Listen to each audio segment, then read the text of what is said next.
Hi, I'm Mike Regan with Transact's 2-Minute Warning for the week of August 4th.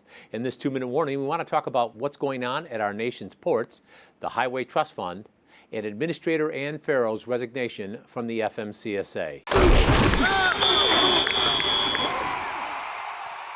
We want to update you on some things that we've talked about in some recent 2-minute warnings.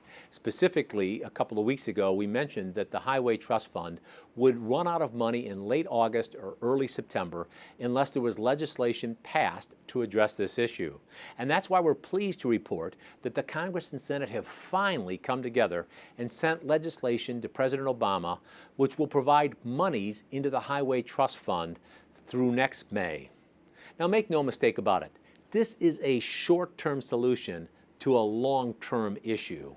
What this country needs is a multi-year transportation bill which will provide the states with some certainty so that they can intelligently plan the kind of projects they'll be working on to improve their transportation infrastructure. Now, another development we want to update you on is the recent resignation of Administrator Ann Ferro from the Federal Motor Carrier Safety Administration.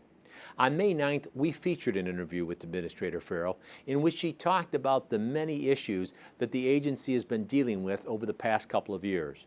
And make no mistake about it, there has been plenty of controversial issues, whether it's the hours of service rules which went into effect last July, or the continuing debate over the whole CSA initiative, or the proposed rulemaking involving driver coercion.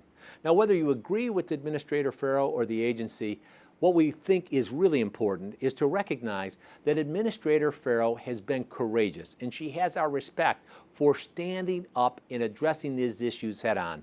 Unlike a lot of other people in Washington that kick the can down the road, Administrator Ferro has always stood up, and for that she has our respect.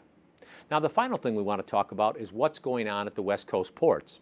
A couple of weeks ago, we highlighted the fact that the contract between management and the unions at the West Coast ports ran out on June 30th.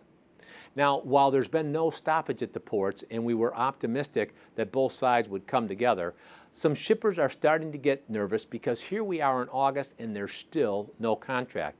More importantly, there have been some minor labor disruptions, and there's some concern that these labor disruptions could spread unless we have a contract in the near future.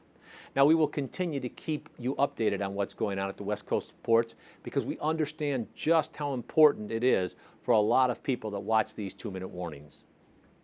Now, with each and every 2-minute warning, we're here to remind you, we're on your team, we're here to help, and we're passionate about seeing you be successful, which is why you can count on Transact to continue to keep you updated on important industry developments affecting the transportation sector. Thanks for your time.